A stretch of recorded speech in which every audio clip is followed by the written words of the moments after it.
Hello everyone, welcome to Programming with Python. So this series is for anyone who wants to learn programming from scratch. So without any further ado, let's jump right into it. So to begin with, let's start to understand what do we mean by programming. So programming, when we say programming, essentially we are telling the computer what to do, right? So that is the basic meaning of programming. Now, yes, it has got a lot of other, definitions, and you'll find a lot of other definitions, but that is the most simple way to put it. So now, so if that is the case, now let's say when I ask the computer, let's say to add 5 and 12, right? So does the computer really understand what I say? So if I say, please computer add 5 and 12 for me. So does the computer really understand that? No, right? Because at the base of it is that computer understands only ones and zeros and nothing else, right? And those ones and zeros, you have to send them in a proper sequence so for the computer to understand even that. So now, prior to all of this language, all the programming languages existed, people actually used to send instruction to the computers in the form of ones and zeros. Why? Right? So let's say this is the processor. Let's say this is the processor, and this is the memory. Now, right here, so in memory we store some instructions. Now the processor fetches these instructions and executes these instructions, and then we get the output, correct? So just imagine how tedious of a task it is to send these ones and zeros, right? So we have to worry more about how to send these ones and zeros rather than what to do, right? Then over the years, a lot of programming languages were developed. In fact, there are thousands of programming languages with hundreds of programming languages which are active right now. So now what is the purpose of all these programming languages, right? So why do we need all these programming languages, right? So just now, as we have seen, that the computer basically understands only ones and zeros. Now let's say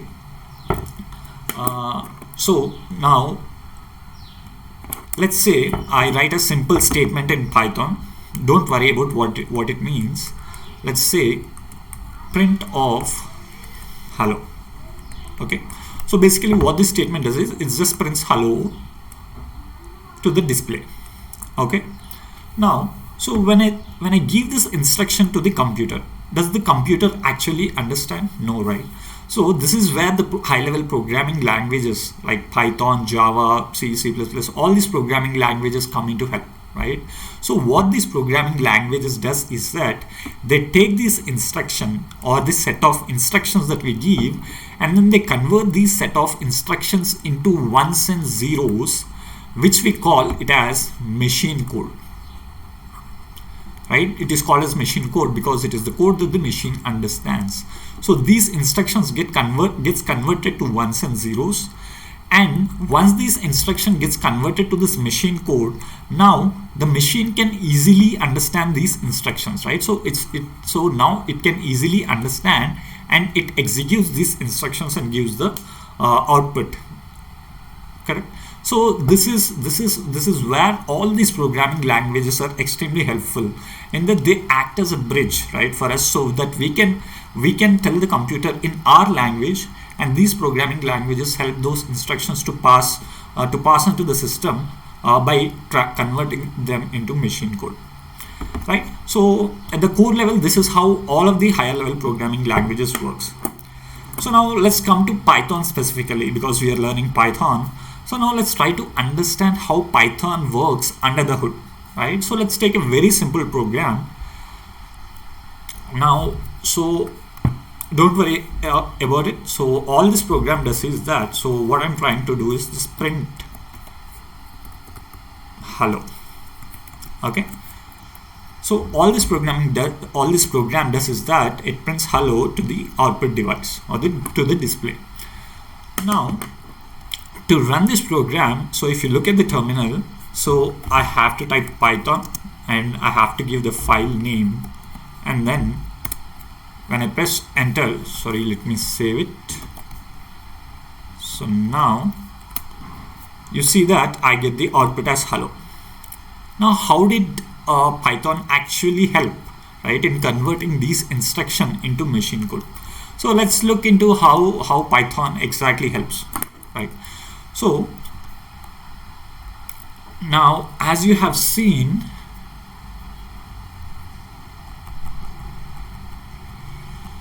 so when I said print of hello, right, so what is the instruction that I have told? So I have told Python and followed by I have given the file name, so whatever it is, the file name that you have named it. So we are passing the file name to this Python. Now if you look at the architecture, right, if you look at, so let me just delete it, guys, just give me 1 second.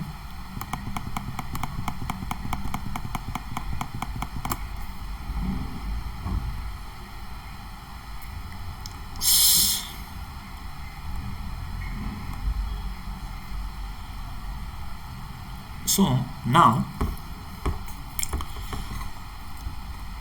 so let's say this is the memory and this is where we have installed our Python, right? So inside Python we have got two modules. The first one is the compiler and the second one is called as PVM. This is Python virtual machine, right? So PVM is Python virtual machine. So now when I give in the command Python followed by the file name, so what happens is that first the compiler, what it does is it checks if there are any syntax errors. So every programming language has its own way of writing, right? There are certain rules that are to be followed and every programming language has certain rules. So what this compiler does is it checks if this file has followed those rules, or if there are any errors, so it gives us the errors, right? And then it checks if there are any other errors in the file, and if there are no errors, what this compiler does is that it converts this file into something called as bytecode. Now what is bytecode? I'll explain only briefly. So if you are looking to understand what is bytecode and stuff, so I have provided a link where I have explained in detail. So just I'll share that link in the description and you can follow it. Now bytecode is something between a source code. Source code is the high level language, we call it as the source code. So bytecode is something between source code and machine code. So when I say machine code, it is machine dependent, right? So because every machine has its own processor or has its own architecture, right? So this machine code is completely dependent on specific machine. Now let's say if I can take this, so let's say if I have executed this and I get a machine code, right? So now if I take this machine code and if I try to run this on a different machine, it doesn't run, because this machine code is specific to this machine. This is where bytecode comes in handy. Bytecode is machine independent. Okay, bytecode is machine independent. So now I can take this bytecode and then I'll put this bytecode into an I can basically take this bytecode and put it in whatever machine I want it.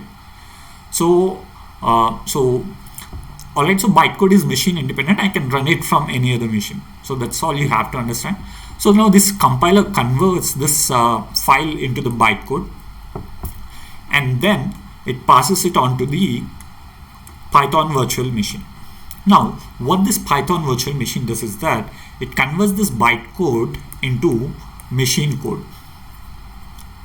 Like I told, machine code is dependent on that very specific machine that we are running our code.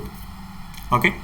So now once this is converted into the machine code, the processor executes this machine code, the instructions in the machine code, and then we get the output, which in our case is hello. Right? So it's simple. So all Python does is that it helps in converting this file, right, into the machine code. I have explained in detail. There are two components, compiler and Python virtual machine.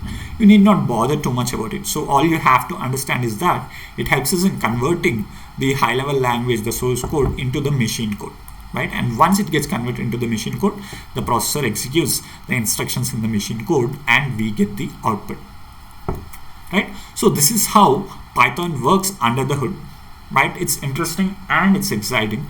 So now so in the next lesson we'll start off with basics in Python. So like what are variables and what are the different data types in the variables to begin with.